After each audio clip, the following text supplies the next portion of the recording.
আপনি যদি কারো প্রতি হিংসা করেন তাহলে কি হবে? আপনার ক্ষতি কি? আপনার যত নেক আমল ধ্বংস হয়ে যাবে। হিংসা সেভাবে নেক আমলকে পুড়িয়ে দেয় যেমন করে আগুন কাঠকে পুড়িয়ে দেয়। হাদিস শুনেছেন হাদিসটা? হিংসা সেভাবে নেক আমলকে পুড়িয়ে দেয় যেভাবে আগুন কাকে পুড়িয়ে দেয়? কাঠকে। আগুন কাঠে আগুন ধরিয়ে দেন, কাঠ বাকি থাকে, কয়লা ছাই হয়ে যাবে। ঠিক একইভাবে আমল নামার নেকি সব ছাই হয়ে যাবে। আর যদি আপনাকে কেউ হিংসা করে, ঈর্ষা করে, মানে ঈর্ষা না, হিংসা করে এবং আপনার দিকে বদনজর দেয়, হ্যাঁ, আপনার ক্ষতি চায়, আপনার সাথে কুফুরি করে ইত্যাদি, তাবিজ কবজ করে, তখন আপনারও ক্ষতি হতে পারে। চোখ লাগলে, বদনজর হলে, তাবিজ কবজ, আপনার ক্ষতি হতে পারে। আর এই ক্ষতি থেকে আপনি বাঁচবেন কিভাবে? এটা তো আপনার হাতে নাই, তাই না? কেউ যদি আপনাকে ঈর্ষা হিংসা করে, এটা তো আপনার হাতে নাই, আছে? নাই। একটা উপায় হচ্ছে মানুষের থেকে নিজেকে যত পারেন আড়াল করার চেষ্টা করেন। এই যে বারবার বলি না, এত শোডাউনের দরকার নাই, ফেসবুকের দরকার নাই, অনলাইনের এই যে ছবি টবি দরকার নেই, এমনি এমনি বলি না। আমরা চাই যে মানুষ থেকে যতটা পারি আড়াল হতে, যতটা সম্ভব। কারণ এখন তো এর চেয়ে বেশি কিছু পাচ্ছি না, এতে ক্ষতি আছে, মানুষের চোখ লাগে। এখন আপনি বাঁচবেন কিভাবে? প্রতিদিন সূরা ফালাক, সূরা নাস, ইখলাস সকাল সন্ধ্যা 3 বেলা করে, সকাল সন্ধ্যা 3 বার করে সূরা ফালাক, সূরা নাস, সূরা ইখলাস। প্রত্যেক নামাজের পর আয়াতুল কুরসি, ঘুমানোর আগে আয়াতুল কুরসি, সূরা বাকারার শেষের আয়াত, সূরা মুলক। এই যে কোরআনিক চিকিৎসাগুলো আপনি যদি গ্রহণ করেন, ইনশাআল্লাহ তাআলা আপনি চোখ লাগা থেকে বাঁচবেন। ইনশাআল্লাহ ইনশাআল্লাহ আপনি বদনজর থেকে বাঁচবেন, হিংসার কুপ্রভাব থেকে বাঁচবেন ইনশাআল্লাহ। তো এগুলো কিন্তু হেলা কথা বলছি না, এটা এত মারাত্মক। নবী সাল্লাল্লাহু আলাইহি ওয়াসাল্লাম বলেছেন যে চোখ লাগা বদনজরগুলো এত মারাত্মক যে একটা জীবন্ত উটকে রান্নার পাত্রে নিয়ে আসতে পারে।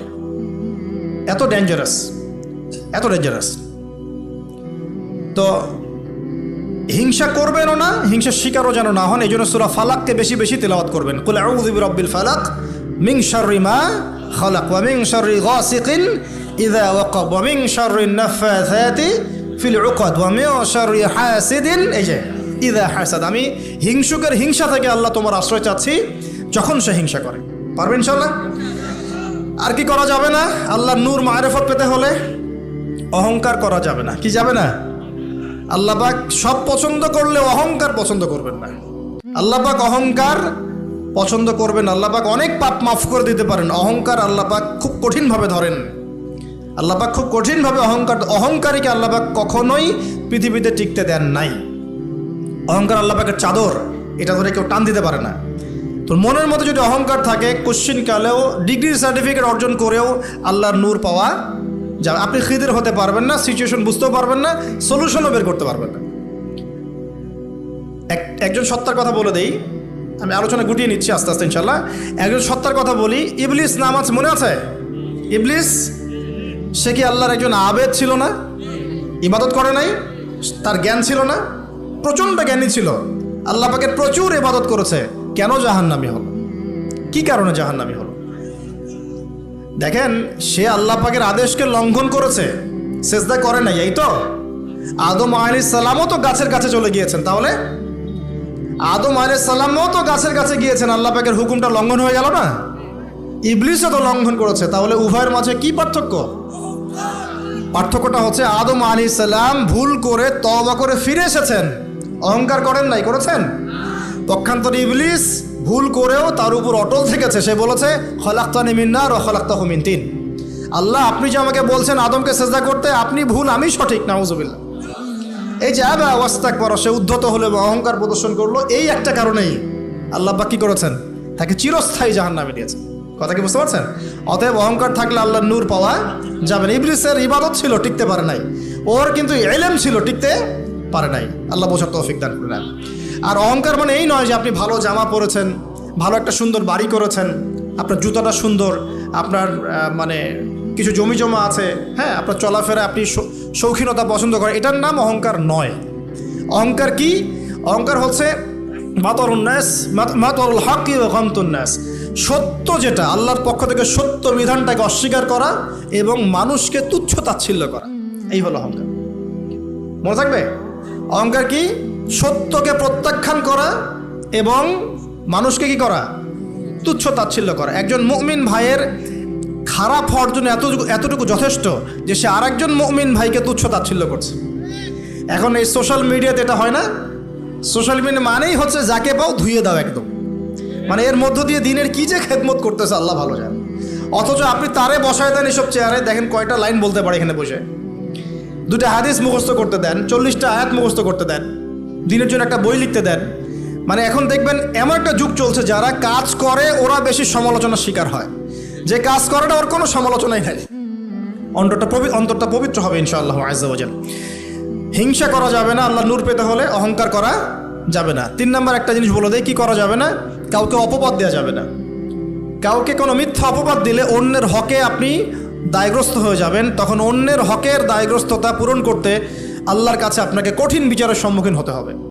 অন্যের উপর অপবাদ দিলে, অন্যের নামে গীবত করলে এবং সমালোচনার অপসংস্কৃতির চর্চা করতে থাকলে আল্লাহর নূর পাওয়া যাবে না।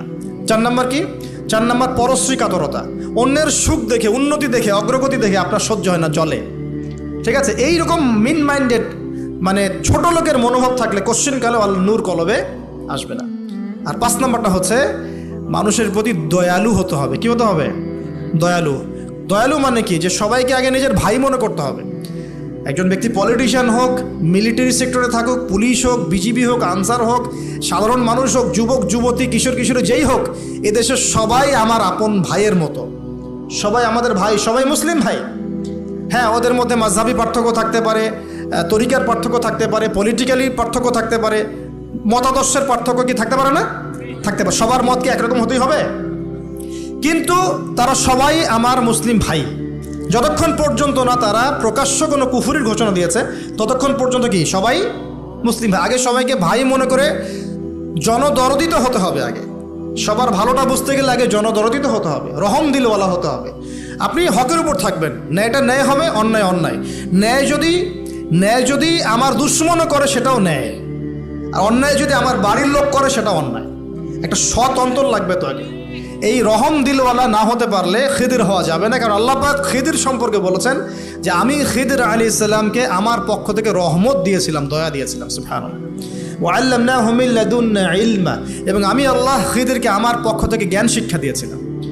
তো এই কয়েকটা বিষয় করা যাবে, আর কিছু কিছু বিষয় করা যাবে না। এইগুলো যদি মেনে চলতে পারি ইনশাআল্লাহ আমাদের কলবের মধ্যে আল্লাহর পক্ষ থেকে আল্লাহর নূর আসবে।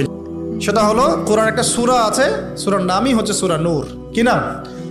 এই সূরার উপর যদি আপনি আমি আমল করতে পারি ইনশাআল্লাহ তাআলা আল্লাহর নূর এবং মারিফত পাওয়া যাবে। কেন পেতে হবে এগুলো? কারণ এগুলো পেলে আমরা সেটা দেখবো যা সবাই দেখতে পারবে না, আমরা সেটা শুনবো সবাই সেটা শুনবে না, আপনি সেটা উপলব্ধি করবেন সবাই সেটা উপলব্ধি করতে পারবে না। বাহ্যিকভাবে সবাই একটা কিছু বুঝবে, কিন্তু আপনি রিয়েলিটি বুঝতে পারবেন যে আসলে বাস্তবটা কি হচ্ছে। এবং বাস্তবতা বুঝতে পারলে পরেই আমরা ইনশাআল্লাহ তাআলা ওই ফিতনাগুলো চিহ্নিত করতে পারবো, সেখান থেকে বাঁচার পথ খুঁজতে পারবো ইনশাআল্লাহ।